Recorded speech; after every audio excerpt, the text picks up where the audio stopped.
एक बार फिर से आप सभी का स्वागत है मेरी YouTube channel Hindi audio book में। दोस्तों, मैं आशा करता हूं कि इनसे पहले आप लोगों ने time machine Hindi audio book का एपिसोड 1, 2 और 3 जरूर से सुना होगा। नहीं सुना तो आप लोग जाके सुन सकते हैं। और आज हम सुनने वाले हैं टाइम मशीन ऑडियो बुक का एपिसोड 4। तो चलो दोस्तों, शुरू करते हैं टाइम मशीन को। यह है टाइम मशीन।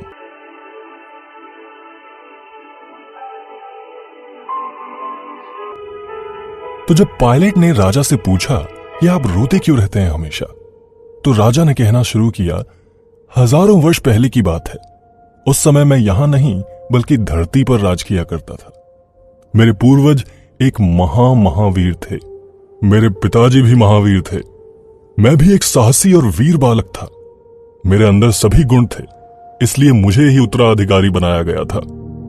हमारा राज्य बहुत छोटा था, पर चारों ओर सुख शांति का वातावरण था। उस समय हमारे राज्य का नाम था बरमुडा। हमारा राज्य एक द्वीप के समान था, जो कि चारों ओर से महासागर से घिरा हुआ था। इस वजह से हमारे द्वीप पर कभी किसी ने आक्रमण नहीं किया। हम पूरी तरह सुरक्षित थे। मैं रोज प्रातः उठकर सैर पर जाया करता था। उस समय मुझे सूर्य निकलने के पूर्व तक घूमने और भ्रमण करने की आदत थी। सूर्योदय के पूर्व ही राजमहल लौट आता था, क्योंकि सभी का कहना था कि अकेले घूमना ठीक नहीं है। उस समय धरती पर बहुत ही विशालकाय और खतरनाक जीव रहते थे, जिसे आप लोग डायनासोर कहते हो। पर हमारे द्वीप पर एक भी ना थे, पर पास के द्वीप पर ही बहुत से थे। कभी कभी समुद्र के किनारे टहलने वाले लोग पर भी वो आक्रमण कर देते थे और उन्हें अपना भोजन बना लेते थे। इसलिए मुझ पर बहुत ही पाबंदी लगाई गई थी। एक दिन मैं रोजाना की तरह घूम रहा था कि अचानक एक तेज और भयानक आवाज सुनाई दी। मैं डर कर पेड़ के पीछे छुप गया। तभी मानो अचानक किसी बड़े से पक्षी ने मुझे अपने पंजों में जकड़ लिया और आसमान की ओर उड़ने लगा। तभी उस पक्षी पर किसी ने तीर से वार किया। वो तीर सीधे उसकी आंखों में जा धंसा। दर्द के कारण उस पक्षी ने मुझे छोड़ दिया। मैं सीधे एक पेड़ से टकराता हुआ जमीन पर गिर गया। गिरते ही मैं बेहोश हो गया। जब आंख खुली तो मेरे सामने एक सुंदर सी मनमोह लेने वाली मोहिनी खड़ी थी। मैं बस उसे देखता ही रह गया। उसकी नीली नीली सुंदर सी आंखें और उसका चांद के समान श्वेत रंग। ऐसा लग रहा था मानो स्वर्ग लोक की अप्सरा धरती पर उतरी हो। वो बिना कुछ बोले एक टक मेरी आंखों में देख रही थी। उसने कहा, राजकुमार, आपको इस प्रकार घूमना नहीं चाहिए। आज तो मैंने तुम्हें बचा लिया। अगर मैं ना होती तो आज तुम इन हिंसक जानवरों के शिकार बन गए होते। ये जानवर रात में शिकार करने निकलते हैं। मैंने कहा, तुम कौन हो? कहां से आई हो? उसने कहा, राजकुमार, मैं अपने राज्य से सैर के लिए निकली थी, पर मेरी नौका यहां आकर डूब गई। अब मैं इन्हीं जंगलों में निवास करती हूं। मैंने उससे कहा, क्या तुम मेरे साथ चलोगी? उसने हाथ पीछे कर लिया और कहा, मैं तुम्हारे साथ नहीं जा सकती। मैंने कहा, क्यों नहीं जा सकती? उसने कहा, मैं यहीं जंगल में ठीक हूं। अगर तुम मुझसे मिलना चाहो तो आ सकते हो, पर दिन में नहीं, सिर्फ रात में। मैंने कहा, ठीक है। सवेरा होने ही वाला था। मैं राजमहल की ओर चल पड़ा, पर मन वहीं छोड़ चला था। न जाने क्यों आंखों के सामने उसकी नीली आंखें आ जाती और मेरा मन बेचैन हो जाता। रात होते ही मैं जंगल की ओर चल पड़ा। मैं उसी जगह पहुंचा जहां मैं उससे मिला था। वो वहीं बैठी थी। शायद वो भी इंतजार कर रही थी। मेरे आते ही उठ खड़ी हुई।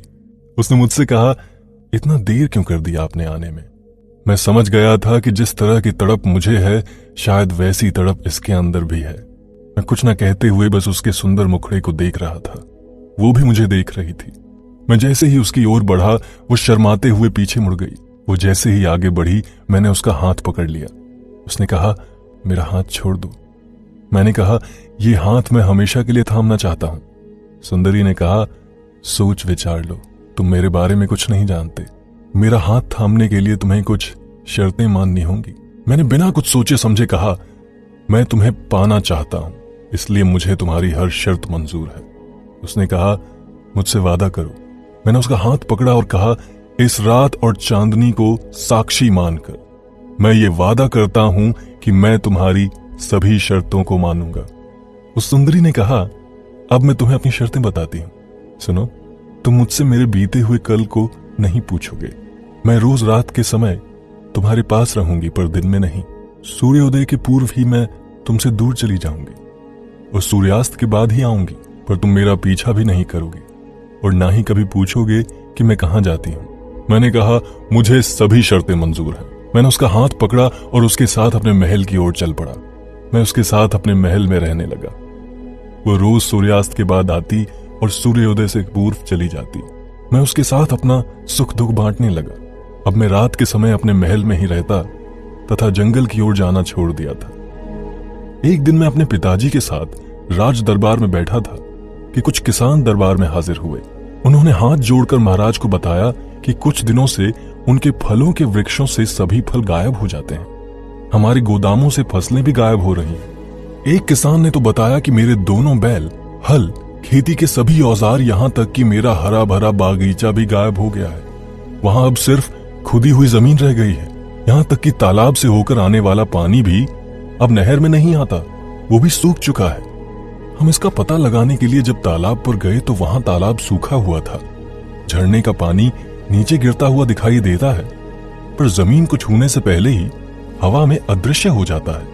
हमारे द्वीप और राज्य पर किसी शैतानी शक्ति की छाया पड़ गई है। यदि ऐसा रहा तो हम जीवित नहीं रहेंगे। हम भूख प्यास से दम तोड़ देंगे। महाराज ने मेरी ओर देखा और कहा, राजकुमार, तुम एक सेना की टुकड़ी लो और रात में राज्य की निगरानी रखो। हमारे राज्य में ऐसा क्यों हो रहा है पता लगाओ। मैंने एक 10 सैनिकों की टुकड़ी तैयार की और उन्हें निगरानी के लिए भेज दिया। मैं उनके साथ नहीं गया क्योंकि सुंदरी के आने का समय हो गया था। मैं भी उसके आने का इंतजार कर रहा था। उसके आते ही मैंने भोजन की व्यवस्था कर दी थी। हमने भोजन किया और खूब बातें की। रोज की तरह हम सोने चले गए। जब सुबह मेरी नींद खुली तो मैंने देखा कि सभी 10 के 10 सैनिक घबराए हुए हैं। मैंने जाकर उनसे पूछा, क्या हुआ? तुम्हें मिल गया वो शैतान? उनमें से एक सैनिक घबराकर बोला, राजकुमार, वो शैतान नहीं, कोई बड़ी आफत है जो स्त्री के रूप में है। मैंने कहा, तुमने उसे पकड़ा क्यों नहीं? सैनिक ने कहा, हम जैसे ही उसे पकड़ने गए तो वो वहां से भागकर राजमहल की ओर आई। हमने उसे राजमहल में बहुत तलाश किया पर वो नहीं मिली। मैंने कहा, जरूर वो हमारे दासी के रूप में छुपी होगी। मैं सभी को बुलाता हूं। सैनिक ने कहा, वो दासी नहीं है, हमने उसे देखा है। वो एक सुनहरे बालों वाली है। हमारी सभी दासियों के बाल काले हैं। ये सुनकर मैं थोड़ा सहम गया क्योंकि मैं जानता था कि सुनहरे बाल किसके हैं। मैंने सभी सैनिकों से कहा, आज मैं स्वयं आऊंगा उसे पकड़ने। सभी सैनिक चले गए पर मेरा मन बेचैनी से भरा हुआ था। मैंने उन शर्तों को तोड़कर सुंदरी का राज पता करना चाहा था। मैं पूरे दिन चिंता में पड़ा रहा। जैसे ही सूर्यास्त हुआ वो सुंदरी आ गई। मैंने रोज की तरह भोजन किया और सोने चला गया। मैं आज सिर्फ सोने का ढोंग कर रहा था। मेरी आंखों में नींद नहीं थी आज। जैसे ही आधी रात हुई कि वो सुंदरी पलंग से उठकर दरवाजे की तरफ जाने लगी। उसे लगा मैं गहरी नींद में हूं। जैसे ही वो दरवाजे से बाहर निकली, मैं भी उसके पीछे चल पड़ा। वो आगे आगे थी, मैं उसके पीछे पीछे। मैंने देखा वो रात के अंधेरे में रोशनी की तरह चमक रही थी। वो समुद्र की ओर बढ़ रही थी। मैं भी उसी के पीछे पीछे दबे पांव से चल रहा था। जैसे ही वो समुद्र के किनारे पहुंची, मैं भी एक चट्टान के पीछे छुपकर बैठ गया।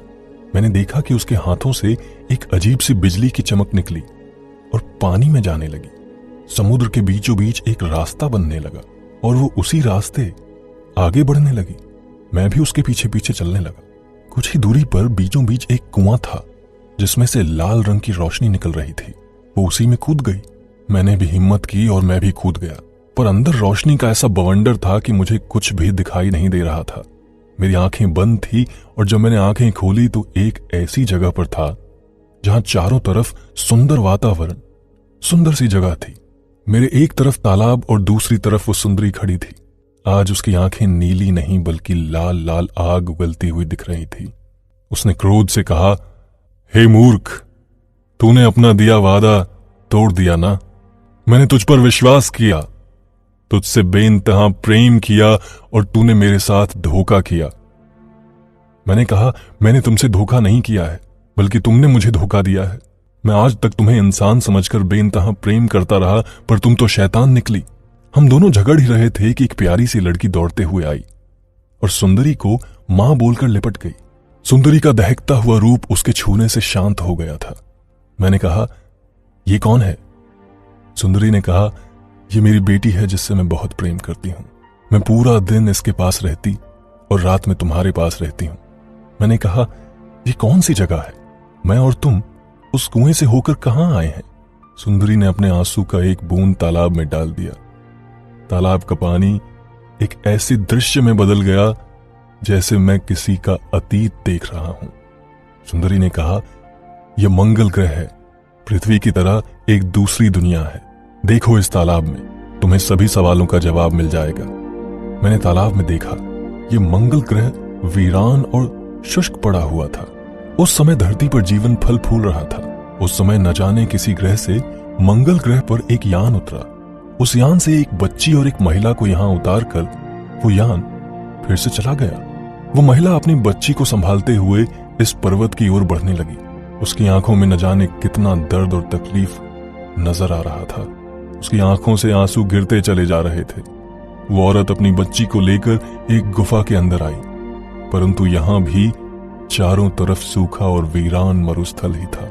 उसके दुख का तो अंदाजा नहीं लगाया जा सकता, पर उसकी मां की ममता का अंदाजा लगाया जा सकता था, क्योंकि वो अपनी बच्ची को छाती से लगाए रोए जा रही थी। वो आसमान में देख रही थी, तुमने मुझे मेरे घर से निकालकर मेरी बेटी और मुझे मरने के लिए छोड़ दिया, पर मैं इसे भी अपनी बेटी के लिए स्वर्ग जैसा बनाऊंगी। वो लगातार पृथ्वी की ओर देख रही थी। वो औरत कोई और नहीं बल्कि ये नीली आंखों वाली सुंदरी थी। उस सुंदरी ने मंगल ग्रह की धरती को पृथ्वी की तरह बनाने की कसम खाई। उसने अपनी शक्ति से जहां तालाब है उसी जगह पर एक रोशनी का वार किया जिसमें पृथ्वी की छाया दिखाई दे रही थी। उसने अपनी बच्ची को वहां छोड़कर उस छवि में प्रवेश किया और धरती से जल को खींचकर यहां तक लाने के लिए एक रास्ता बनाया, और वो रास्ता किसी को ना दिखे इसलिए समुद्र से उसे ढक दिया। समय समय पर सुंदरी धरती पर जाकर वहां से खुद के लिए और अपनी बच्ची के लिए भोजन और अन्य वस्तुएं ले जाती, पर इस धरती को भी पृथ्वी की भांति बनाना था, इसलिए यहां खेत और बगीचे भी ले आई थी। मैंने जब ये दृश्य तालाब में देखा तो मुझे समझ में आ गया था कि सुंदरी ने ये सब अपनी बच्ची के लिए किया, परंतु मन नहीं माना तो मैंने सुंदरी से पूछा कि तुमने मेरे साथ प्रेम का खेल क्यों खेला। तब सुंदरी ने कहा, मैं सच में तुमसे प्रेम करती हूँ, इसलिए तुम्हारे साथ रहती थी। तुम्हें यदि पहले मालूम पड़ जाता तो तुम मुझे कभी नहीं अपनाते। अब तुम जान गए हो तो अब तुम मेरे साथ नहीं रहोगे। पर मैं भी उस सुंदरी के साथ वहीं रहने लगा। मुझे हमेशा ही मेरे परिवार की याद आती। तो एक दिन उस सुंदरी ने कहा कि तुम कहो तो मैं तुम्हारा राजमहल, परिवार और गांव सब कुछ यहां ले आती हूं। मैंने कहा, ऐसा हो सकता है तो ले आओ। सुंदरी ने उस तालाब में छलांग लगाई और धरती पर पहुंच गई, पर उस समय अचानक ही एक बड़ा सा यान मंगल ग्रह पर उतरा। तभी अचानक उसमें कुछ लोग निकले जो दिखने में तो इंसान जैसे थे, पर बड़े ही ताकतवर थे। उन्होंने तालाब में एक रोशनी फेंकी जिससे वो सुंदरी वहीं उस कुएं में कैद हो गई। मैं उन लोगों से नजर बचाकर छुप गया था, पर उन लोगों ने उसकी बच्ची को कैद कर लिया था तथा उसे यान में लेकर चले गए। इस घटना की वजह से सुंदरी आज भी उस कुएं में कैद पड़ी हुई है और निरंतर प्रयत्न कर रही है कि वो बाहर निकल जाए, पर ऐसा होता नहीं, बल्कि उसकी शक्तियों की चपेट में जो आता है वो यहाँ इस मंगल ग्रह पर पहुंच जाता है। ये सब मेरे कारण हुआ, इसलिए मैं रोता रहता हूँ। पायलट ने राजा से कहा, ठीक है, आपने ये तो बता दिया कि आप रोते क्यों रहते हैं, पर यह नहीं बताया कि यहां पर लोगों की मृत्यु क्यों नहीं होती। लोग हजारों वर्षों से एक ही उम्र के कैसे जिए जा रहे हैं, यहां उम्र बढ़ती क्यों नहीं है। राजा ने कहना शुरू किया और पायलट उत्साह के साथ बैठा सुन रहा था। राजा ने कहा, जिस प्रकार मंगल ग्रह पर आने का द्वार पृथ्वी के केंद्र से होकर जाता है, उसी तरह सदा जीवित रहने और उम्र को रोक देने का राज भी पृथ्वी के केंद्र में जाने पर पता चलेगा। पायलट ने कहा, अच्छा तो पृथ्वी पे वापस जाने का मार्ग ही बता दो। राजा ने कहा, अगर मुझे पता होता तो मैं स्वयं न चला गया होता। पायलट ने हैरानी से पूछा, क्या हम कभी इस ग्रह से निकल सकते हैं? राजा ने कहा, मार्ग तो है, परंतु जिसे ये मार्ग पता है उस तक पहुंचा नहीं जा सकता। उसके आगे उस डायरी में कुछ लिखा नहीं था। मैं सोच में पड़ गया कि राजा को यहां से निकलने का मार्ग नहीं पता, तो फिर किसे पता हो सकता है? झुन्नू ने कहा था कि पायलट खुश था क्योंकि उसे बाहर जाने का रास्ता पता चल गया था। अगर पता था तो लिखा क्यों नहीं? अगर पायलट धरती पर चला गया तो ये डायरी यहां क्यों रह गई? मुझे स्वयं जाकर राजा से पूछना होगा। मुझ में अब और सब्र नहीं था। मैं तुरंत ही वहां से निकला और राजा के कमरे की ओर बढ़ता चला गया। तभी सामने से झुन्नू दौड़कर आया और मुझे आगे जाने से रोकने लगा। झुन्नू ने कहा, इस समय कहां जा रहे हो? ये राजा के आराम करने का समय है। क्रोधित हुए तो तुम्हारी खैर नहीं। तुम्हारी वजह से मुझे भी दंड मिलेगा। मैंने कहा, मुझे उनसे कई सवालों के जवाब चाहिए। झुन्नू ने कहा, तुम्हें सभी सवालों का जवाब मिलेगा, बस तुम एक बार राजा को खुश कर दो। मैंने कहा, वो तो पूरा दिन रोते रहते हैं, तो खुश कैसे होंगे? झुन्नू ने कहा, उन्हें भोजन बहुत पसंद है, वो खाते समय नहीं रोते। मैंने कहा, ठीक है, तो आज भोजन तुम बनाओ और परोसूंगा मैं। ये सुनकर झुन्नू मेरी तरफ घूर घूर कर देखने लगा। मैंने उसके सिर पर एक हल्का सा चमाट मारते हुए कहा, घूर मत, जाके भोजन तैयार कर, और हां, हो सके तो स्वादिष्ट बनाना। मैं अभी आता हूं। मैं राजमहल से बाहर निकलकर यहां वहां घूमने लगा। सामने ही अलग अलग फसलों के लहलहाते खेत थे। मेरी नजर गन्ने की फसल पे गई। अरे वाह, गन्ना! और यहां मैं दौड़कर गया और खेत से एक गन्ना तोड़कर लाया। मैंने गन्ने के बीज की गांठों को निकाला और पूरा गन्ना वहीं छोड़ दिया। रसोई घर में ले जाकर गन्ने की गांठों को कूटकर उसका रस निकाला और उसे एक बर्तन में डालकर उबालने लगा। झुन्नू ने कहा, सभी गन्ने का रस निकालकर गर्म करते हैं और गुड़ बनाते हैं। तुम उसके गांठों को निकालकर रस निकाल रहे हो और क्यों गर्म कर रहे हो? मैंने कहा, तुम बस देखते जाओ। जैसे ही रस गाढ़ा हो गया, उस पर शीशे की तरह चमकता हुआ पदार्थ दिखने लगा। मैंने उसे ठंडा किया और वो चमकने वाला पदार्थ एकत्र कर लिया। जैसे ही झुन्नू ने भोजन तैयार किया, मैंने सभी भोजन में वो पदार्थ मिला दिया। झुन्नू ने कहा, पूरे भोजन का सत्यानाश कर दिया तुमने। इतने स्वादिष्ट भोजन को खराब कर दिया। इसे खाकर तो राजा मुझे कैद में डाल देंगे। मैंने कहा, भोजन मैं लेकर जाऊंगा। राजा कुछ पूछें तो कहना भोजन मैंने बनाया है। झुन्नू ने कहा, अब तो वो कुछ भी कहेंगे तो मैं तुम्हारा ही नाम लूंगा। मैंने हंसते हुए भोजन उठाया और पहुंच गया भोजन लेकर राजा के पास। भोजन देखते ही राजा के मुख पर खुशी और भूख दोनों झलकने लगी। झुन्नू भी वहीं खड़ा था और डर से कांप रहा था। उन्होंने भोजन का पहला निवाला खाया और कहा, झुन्नू? झुन्नू ने घबराकर कहा, हुजूर, भोजन तो मैंने ही बनाया है, पर इस शैतान ने भोजन में कुछ मिला दिया। राजा ने मेरी ओर देखते हुए कहा, यहां आओ। मैं झुककर उनके सामने गया। उन्होंने मुस्कुराते हुए कहा, क्या मिलाया भोजन में कि भोजन इतना स्वादिष्ट बन गया? मैंने कहा, कुछ नहीं, बस एक प्रकार का नमक था जो मैंने तैयार किया था। राजा ने कहा, ऐसा कौन सा नमक है जो तुम बनाते हो? भोजन इतना स्वादिष्ट बन जाता है? मैंने कहा, बता देता हूं, पर एक शर्त है। राजा ने कहा, बताओ क्या शर्त है? मैंने कहा, पृथ्वी पर पहुंचने का मार्ग किसे पता है और वो कहां मिलेगा? इस प्रश्न को सुनते ही वो मेरी तरफ चौंक कर देखने लगे। राजा ने कहा, मुझे नहीं पता। मैंने कहा, आप जानते हैं। आपने जिस तरह उस पायलट को बताया था उसी तरह मुझे भी बता दीजिए। राजा अपनी जगह से उठकर मेरे पास आए और चिल्लाते हुए कहा, तुम उस पायलट को कैसे जानते हो? तुम तो अभी अभी यहां आए हो।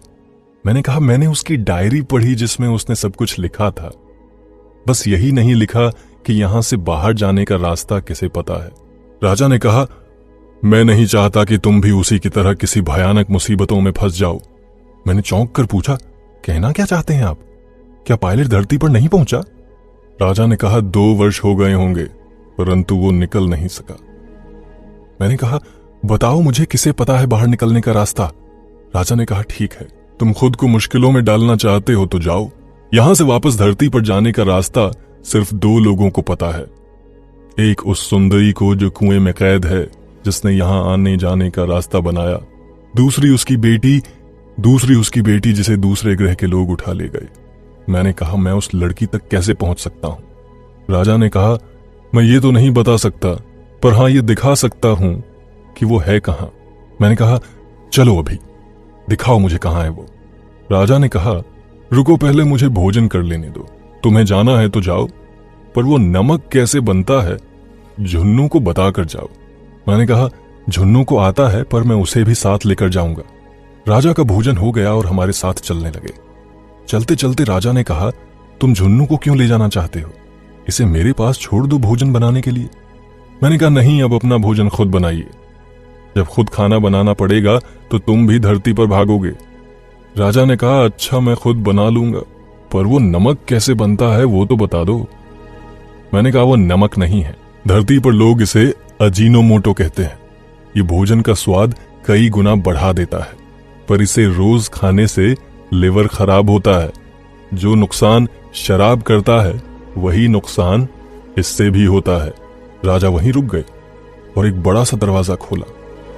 दरवाजा खोलते ही दीवार पर एक बड़ा सा आईना दिख रहा था।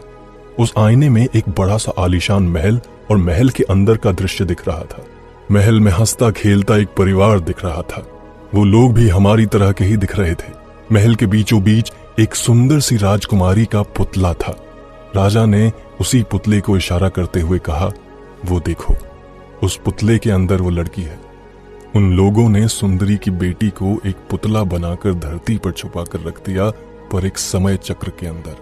हजारों वर्षों से लेकर अब तक के समय चक्र में फंसी हुई है वो। एक पल होगा जब वो चित्र के समान दिखाई देगी, और उसी समय यदि किसी ने सच्चे मन से उसे अपनाने के लिए उसका हाथ 3 बार चूमा तो वो मूर्ति फिर से लड़की में बदल जाएगी और समय चक्र से आजाद होकर ठीक इस जगह पहुंच जाएगी।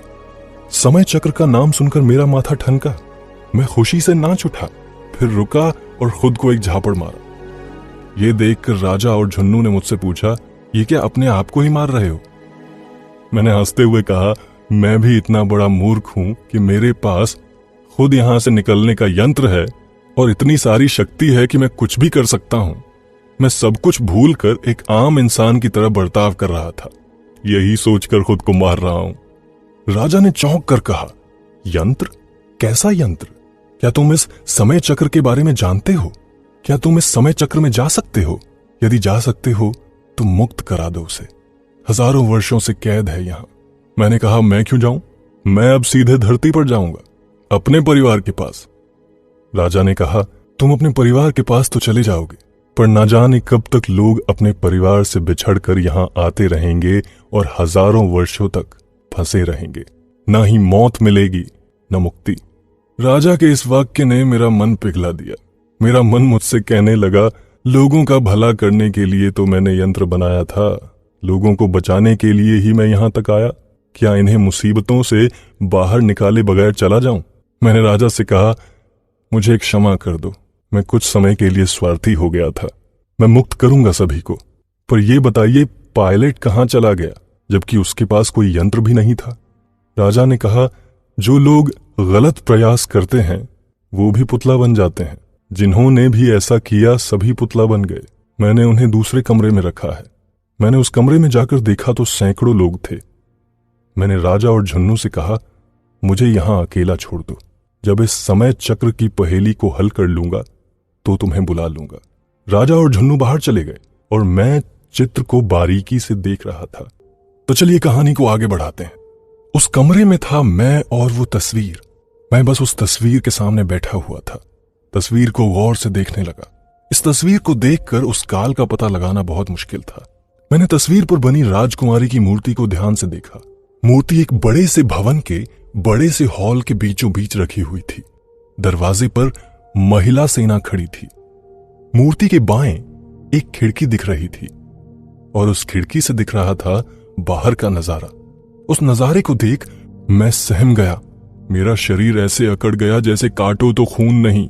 मुझे उस चित्र में बने खिड़की के अंदर एक काले रंग का पिरामिड और एक सुंदर सी पतंग जो आकाश में उड़ रही थी वो दिखाई दिया। मैं डर गया था क्योंकि समय मुझे उसी खतरनाक बीते हुए कल में ले जाने वाला था जहां से मैं मौत के मुंह से निकला था। खिड़की से दिखता हुआ वो पिरामिड इजिप्ट की ओर इशारा कर रहा था और पतंग मुझे वो समय बता रहा था जब इजिप्ट में पतंग की लहर की दौड़ आई थी। जब मैं वहां उमर बनकर पतंग बेचा करता था और सभी बच्चे और बड़े पतंग उड़ाने लगे थे। बस अब मुझे तैयार होना था, पर अभी भी मन नहीं मान रहा था, क्योंकि वहां पर मैं पहले से ही मौजूद था उमर के रूप में। साथ ही साथ फिर से उसी सुल्ताना के महल में घुसना था, जो कि सबसे खतरनाक जादूगरनी थी। डर ये था कि अगर मुझसे छोटी सी भी गलती होती तो मेरा आज का वर्तमान भी बदल जाएगा। इसलिए मुझे उमर, सुल्ताना और हुस्ना से बचकर उस मूर्ति तक पहुंचना था। पर मेरा थोड़ा डर ये सोचकर खत्म हुआ कि अब मैं पहले की तरह मामूली व्यक्ति नहीं हूं, मेरे पास भी अब असीम शक्तियां थी। मैं बाहर गया और राजा से मिला। मैंने उनसे कहा, मैं जा रहा हूं उस राजकुमारी को लाने, मैंने वो पहेली सुलझा ली है। राजा ने कहा, सुन लो, जैसे ही तुम सच्चे मन से उसे अपनाने के लिए उसका हाथ पकड़कर उसके हाथों को चूमोगे, तभी वो मूर्ति जीवित हो उठेगी और तुम दोनों यहां आ जाओगे। मैंने राजा से आज्ञा ली और अपने बैग से अपना टाइम मशीन निकाला। झुन्नू उसे देखकर हंस पड़ा, कहने लगा, यह आज के समय में धरती पर रहने वाले सभी बच्चे से लेकर बूढ़ों तक के पास है। उसके सर पर एक चमाट मारते हुए मैंने कहा, ठीक है, पर यह मैंने बनाया है। सिर्फ ये मोबाइल नहीं है, बल्कि समय का सफर कराने वाला यंत्र भी है। ज्यादा हंसेगा तो तुझे भी साथ ले चलूंगा और वहीं छोड़ दूंगा। वहां पर एक जादूगरनी है सुल्ताना, वो तुझे आधा मुर्गा और आधा गधा बना देगी। मैंने झुन्नू का हाथ पकड़ा और खींचा तो वो डर कर पीछे हो लिया। झुन्नू ने कहा, तुम ही जाओ, मुझे तुम्हारे साथ कहीं नहीं जाना। राजा और मैं जोर जोर से हंसने लगे। पहली बार मैंने राजा के चेहरे पर ऐसी हंसी देखी थी। मैंने मोबाइल चालू किया। ऊपर वाले की मेहरबानी थी कि नेटवर्क बराबर था। मैंने झट से इजिप्ट और उस सल्तनत का नाम डाला और बटन दबा दिया। मोबाइल से फ्लैशलाइट चालू हो गया। सामने ही रोशनी से भरा हुआ द्वार था। मैंने अपना बैग संभाला और प्रवेश किया। रोशनी के द्वार से जब मैं बाहर निकला तो ठीक वैसा ही नजारा था, एकदम पहले जैसा। मैंने ऊपर वाले से मनाया कि मैं सही काल में पहुंच जाऊं। दोपहर का समय और गर्म हवा चल रही थी। रेत की तपन और लड़खड़ाते कांपते पैर जैसे तैसे खुद से हिम्मत जुटाते हुए चला जा रहा था। मैंने देखा कि एक ओर एक नवयुवक भागता हुआ चला जा रहा था। उसके पीछे एक लंबी सेना थी। मैंने अपने आप को पहचान लिया कि ये नवयुवक कोई और नहीं बल्कि मैं ही हूं। मैं थम गया और देखा कि ये वही समय था जब सुल्ताना ने मुझे अपने सैनिकों संग घेर लिया था। मैं वहीं छुप गया। मैं सभी से नजर छुपाकर राजमहल की ओर भागा, क्योंकि यही सही समय था। सभी सैनिक और सुल्ताना यहां पर थे। मैं जैसे तैसे भागते हुए राजमहल में पहुंच गया। सामने महिला सैनिकों ने मुझे पकड़ लिया। मैंने कहा, मुझे छोड़ो, मैं सुल्ताना से मिलने आया हूं। सुल्ताना ने ही बुलाया है। उस महिला सैनिक ने कहा, वो तुम्हें पकड़ने के लिए सारी सैनिकों के साथ गई है। मैंने कहा, इसकी क्या जरूरत थी, मैं तो स्वयं यहां आ रहा था, बस आने में थोड़ी देर हो गई। उन्होंने कहा, तुम सैनिकों का हाथ छुड़ाकर क्यों भागे थे? मैंने कहा, क्या करता, मुझे भी थोड़ा सजना संवरना था। वो मुझे देखकर हंसने लगी और कहा, हाँ दिख रहा है, तभी अजीब से कपड़े पहन रखे हैं। ये बदन से चिपकी हुई नीली सी पतलून और अजीब सी पोशाक, कहां से और किससे बनवाए ऐसे कपड़े? मैंने भी हंसते हुए कहा, मैं अंदर जाकर बैठता हूं, तुम सुल्ताना को खबर कर देना। उसने कहा, नहीं, मैं नहीं जा सकती। मैंने कहा, सोच लो, क्योंकि मेरा सुल्ताना से विवाह होने के बाद मैं सुल्तान बनूंगा। हो सकता है कि सुल्ताना को इस बात का पता चले कि मैं यहां बैठा था और वो वहां परेशान हो रही थी, तब तो सजा जरूर मिलेगी। उसने डरते हुए कहा, माफ कर दीजिए, आप सही कह रहे हैं, मैं अभी जाती हूं। उसने कुछ सैनिकों को बुलाया और उसमें से एक महिला को मुझ पर निगरानी रखने के लिए वहां छोड़ दिया और स्वयं सैनिकों के साथ सुल्ताना को सूचित करने चली गई। मैंने उस दूसरी महिला सैनिक को, जो मुझ पर नजर रखे हुए थी, कहा, तुम्हारा नाम क्या है? उसने मीठी आवाज से कहा, नगमा। मैंने कहा, नगमा, जब तक सुल्ताना यहां आती है तब तक तुम मुझे यह महल घुमाओगी? उसने कहा, हाँ, घुमा सकती हूं। मैं उसके साथ महल घूमने के लिए अंदर चला गया। मैंने कहा, नगमा, मैंने सुना है कि महल में एक बहुत सुंदर मूर्ति है। उसने मेरी ओर देखते हुए कहा, ऐसी कोई भी मूर्ति नहीं है यहां। मैंने कहा, सुंदर लड़कियां झूठ नहीं बोल पाती। उसने मेरे मुंह से अपनी तारीफ सुनी तो कहा, क्या मैं सच में सुंदर हूं? मैंने कहा, हाँ, तुम सच में बहुत सुंदर हो, पर तुम मुझसे झूठ बोलने की कोशिश कर रही हो जो तुम पर अच्छा नहीं लग रहा। उसने कहा, ऐसा नहीं है, सुल्ताना का आदेश है कि कोई भी पुरुष उस मूर्ति के पास न जाए, इसलिए पूरे राजमहल में महिला सैनिक हैं। वो मूर्ति सदियों से यहाँ है, पर सुल्ताना के पूर्वज भी उसकी बहुत देखरेख करते थे, इसलिए मैं तुमसे झूठ बोल रही थी। मैंने कहा, देखो, तुम मुझे उस मूर्ति की एक झलक दिखा दो, किसी को भी इसकी जानकारी नहीं होगी, क्योंकि इस समय राजमहल में हम दोनों के अलावा कोई नहीं है। सुल्ताना के आने से पहले लौट आएंगे। फिर भी वो नहीं मानी। मैंने उसका हाथ पकड़ा और अपनी ओर खींचा और उसकी आंखों में देखते हुए कहा, ए हसीना, यूं न तड़पा इस प्यारे से दिल को, इतना सुंदर चेहरा है तेरा, तू भा गई है मेरे दिल को। मैं देखना चाहता था एक बार बस उस सुंदर मूरत को।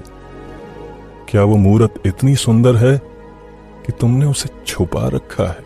उस महिला ने इठलाते हुए कहा, वो मूर्ति क्या है मेरे सामने? ना ही उसमें जान है, ना ही उसमें कोई बात, फिर भी उसे सब सुंदर कहते हैं। यहां हमारी सुंदरता पर तो कोई नजर भी नहीं डालता। मैंने कहा, फिर दिखा दो ना एक बार, मैं स्वयं देखकर बताता हूं कि कौन सबसे सुंदर है, वो मूर्ति या फिर तुम। उसने कुछ सोचा और कहा, ठीक है, कुछ ही पल के लिए मैं उसे दिखाऊंगी, फिर वहां से हट जाना। मैंने कहा, ठीक है। उसने एक बंद दरवाजे को खोला। मैंने देखा कि यह बिल्कुल वैसा ही हॉल है जैसा चित्र में था। बीचों बीच एक सुंदर सी मूर्ति थी। मैं जैसे ही उसके पास जाने लगा, उस महिला सैनिक ने मुझे रोक दिया। मैंने कहा, पास जाकर देखूंगा तभी तो बता सकूंगा कि कौन सबसे ज्यादा सुंदर है। यह सुनकर वो पीछे हट गई। मैंने उस मूर्ति को पास जाकर देखा। सच में वो बहुत सुंदर थी, मानो उसमें जान आ गई तो उससे सुंदर कोई नहीं था। मैं बस उसे दिल से अपना मान बैठा, मानो वो मूर्ति मेरे दिल में बस गई थी। मैंने उस मूर्ति का हाथ पकड़कर उसे 3 बार चूम लिया और देखते ही देखते उस मूर्ति में जान आ गई। वो एक सुंदर सी राजकुमारी दिख रही थी, जिसके सुनहरे बाल और नीली आंखें थी। सामने खड़ी महिला सैनिक बस हैरानी से देखे जा रही थी। उसने जैसे तलवार निकालकर मुझ पर हमला करना चाहा कि मैंने अपनी आंखें बंद कर ली। मैंने आंखें खोली तो देखा मैं फिर से उसी कमरे में हूं जहां उस राजकुमारी का चित्र था, अर्थात मैं फिर से मंगल ग्रह पर वापस आ गया था। पर मेरे सामने कोई चित्र नहीं था। अब सामने था एक बड़ा सा आईना। हम उस कमरे से बाहर निकलकर राजा के पास पहुंचे।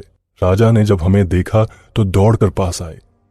उन्होंने मुझे गले से लगाया और कहा, तुमने कर दिखाया। राजा ने राजकुमारी से कहा, तुम्हें आजाद कराने के लिए कितनों ने कोशिश की, पर सभी पुतला बन गए।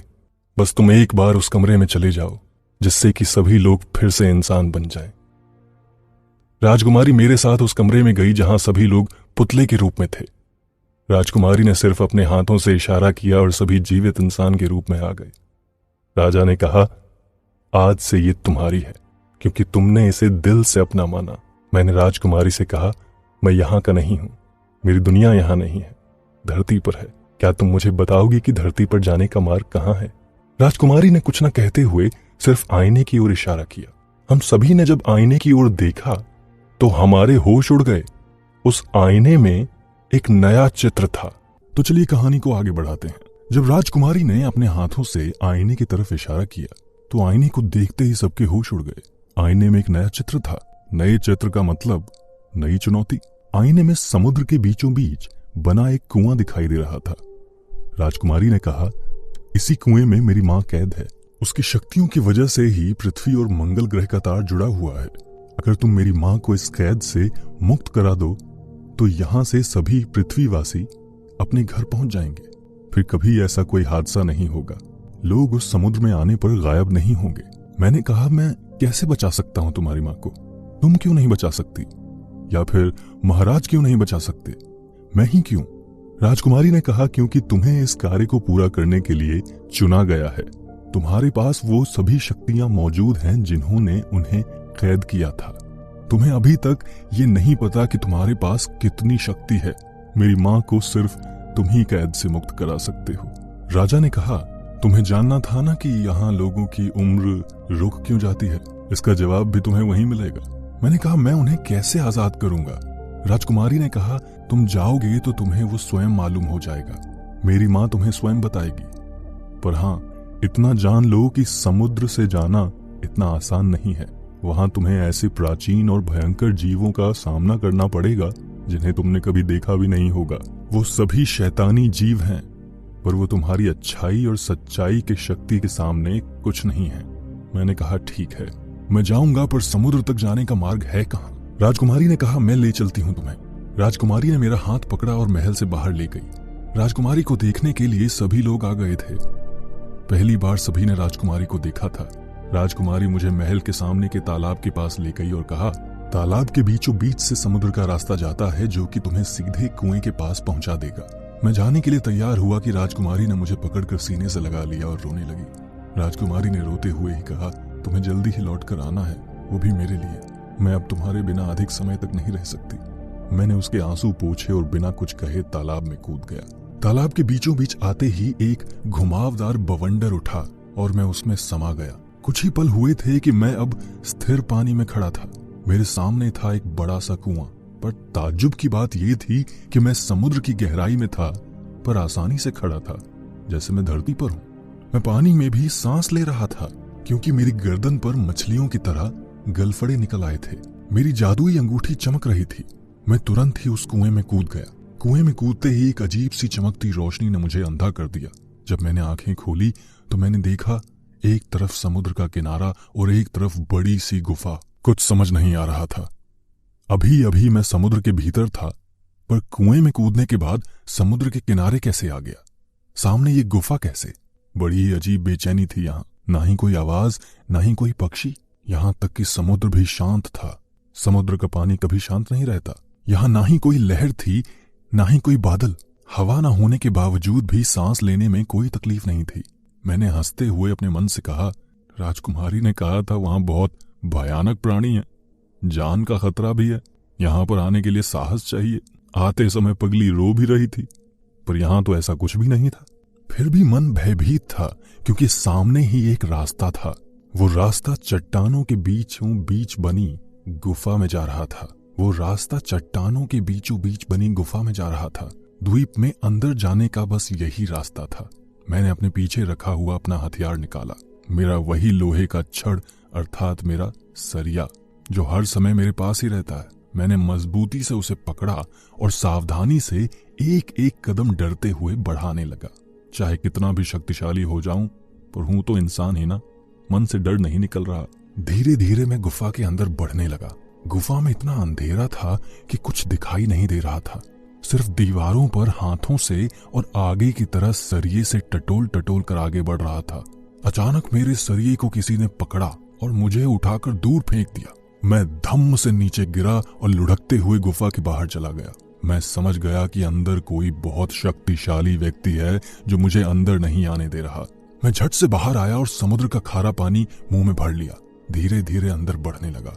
फिर से किसी ने मेरा सरिया पकड़ा और मैंने झट से अपने मुंह में भरा पानी उस पर फेंक दिया। वो पानी शायद उसके मुंह पर पड़ा और उसकी पकड़ कमजोर पड़ गई। मैंने उसे जोर से धक्का दिया और आगे की ओर दौड़ा। अचानक मुझे ठोकर लगी और मैं गिर पड़ा। लुढ़कते हुए गुफा के द्वार पर पहुंच गया। मैंने देखा मेरे सामने एक सुंदर सा बागीचा था। मैंने जैसे ही कदम बढ़ाया कि पीछे से एक लड़की की आवाज आई, रुक जाओ। मैंने पीछे मुड़ के देखा तो मेरी नजर झुक गई। मैंने झट से अपनी आंखों पर हाथ रख लिया। वो मेरे पास आई और हंसते हुए कहा, मैंने सोचा तुम एक कलयुग के मर्द हो, पर तुम तो मुझे देखकर आंखें बंद कर रहे हो। मैंने कहा, तुम्हें क्या शर्म लाज नहीं है जो बिना कपड़ों के घूम रही हो? उसने कहा, कपड़े क्या होते हैं? हजारों वर्षों से यहाँ हूँ, पर कोई मर्द आया नहीं आज तक यहाँ, तो कैसी शर्म? उसने कहा, आंखें खोलो और देख लो मुझे जी भरकर। मैं भी किसी सुंदरी से कम नहीं। वैसे भी तुम मेरा शिकार हो। अपने अंत समय में मेरी सुंदरता को देख सकते हो। मैंने कहा, नहीं देखना चाहता मैं। जाओ कुछ घास या पत्ते लपेट के आओ। सुंदरता मन से झलकती है, ना कि शरीर से। जितना कोमल मन, उतना सुंदर व्यक्तित्व होता है। शरीर सिर्फ वासना को बढ़ाता है, ना कि सुंदरता को। ये सुनकर उस लड़की ने कहा, मैं तुम्हारी परीक्षा ले रही थी, पर तुम्हारे अंदर के शैतान को जगा ना सकी। अगर तुम्हारे अंदर का शैतान जाग जाता तो तुम्हारी हार निश्चित थी और तुम मेरे हाथों मारे जाते। आंखें खोलो, अब मैं निर्वस्त्र नहीं हूं। मैंने आंखें खोली तो मेरे सामने थी एक काले पोशाक में खड़ी एक सुंदरी। उसने मुस्कुराते हुए कहा, क्या मुसीबत आ पड़ी थी कि पृथ्वी के गर्भ में पहुंच गए? मैंने कहा, मैं तुम्हें नहीं बता सकता। मैं यहाँ क्यों आया ये नहीं बता सकता। ये जानकर तुम करोगी भी क्या? मैं तुम पर कैसे विश्वास करूं? मैं तो तुम्हारा शिकार हूं ना। आओ लड़ो मुझसे और मार दो मुझे। उसने हंसते हुए कहा, तुम्हें अगर मारना ही होता तो कब का मार दिया होता। तुम एक अच्छे इंसान हो और साहसी भी। मेरा काम है यहाँ आने वालों को रोकना और खतरे से सावधान करना। तुम नेक दिल इंसान हो, इसलिए मैं तुम्हें नहीं मारूंगी। मेरा पेट तो यहाँ पर आए भूले भटके समुद्री जानवर और बागीचे के फलों से भर जाता है। पर हाँ, कई बार समुद्री लुटेरे और भूले भटके आए व्यक्ति भी मेरा शिकार बन चुके हैं। जो लोग मुझसे बचकर आगे गए उन्हें और भयानक मौत नसीब हुई। यहाँ से आगे जाना मतलब कदम कदम पर मौत है। मुझे घबराहट से पसीने छूटने लगे। उसने कहा, अपनी समस्या बताओ, शायद मैं तुम्हारी कुछ मदद कर सकूं, या फिर लौट जाओ, वरना आगे तो मारे जाओगे ही। मैंने कहा, मैं यहाँ पर एक सुंदरी को कैद से छुड़ाने आया हूँ, जो यहाँ पर हजारों वर्षों से कैद है। वो कहाँ है ये बताने में तुम मेरी मदद करोगी? ये सुनकर उसका मुंह खुला का खुला रह गया। उसने कहा, यहाँ तक पहुँचने वाले हर व्यक्ति के मन में कुछ अलग इच्छा होती है। कोई शोहरत मांगता है तो कोई दौलत, कोई धरती में छुपे खजाने का राज जानना चाहता है तो कोई सदैव जवान रहना चाहता है। कोई शक्ति मांगता है, कोई जादू मांगता है, कोई माया मांगता है। पर तुम उसे लेने आए हो जिससे तुम्हें कुछ नहीं मिलेगा, बल्कि उसको आजाद कराने में तुम अपनी जान भी गवा बैठोगे। मैंने कहा, चाहे कुछ भी हो जाए मैं उसे आजाद करके रहूंगा, बस तुम ये बता दो कि वो जगह कौन सी है। उसने कहा, ठीक है बताती हूँ, पहले ये बताओ कि कुछ खाओगे? मैंने कहा, नहीं, मैं जब से यहाँ आया हूँ मुझे ना भूख लग रही है ना प्यास, ना ही कोई थकावट। उस लड़की ने कहा, ये एक समय चक्र है। मैंने कहा, कैसा समय चक्र? तुम तो कहती हो कि तुम हजारों वर्षों से यहाँ हो, पर तुम्हें देखकर तो ऐसा लगता नहीं। उसने कहा, हाँ नहीं लगता, पर मेरी आयु हजारों से भी ऊपर है। मेरा जन्म भी इस मिट्टी से ही हुआ है। तुम यहाँ रहोगे तो तुम भी हजारों वर्षों तक ऐसे ही रहोगे। मैंने कहा, हाँ, मंगल ग्रह पर भी एक जगह ऐसी है। अब लड़की ने बताया क्या, ये अब हम जानेंगे 5वें एपिसोड में। तब तक के लिए आप इस चैनल को सब्सक्राइब कीजिए और अपने फ्रेंड्स और फैमिली के साथ इसे जरूर से शेयर कीजिएगा। अब हम मिलेंगे नेक्स्ट एपिसोड में, तब तक के लिए धन्यवाद।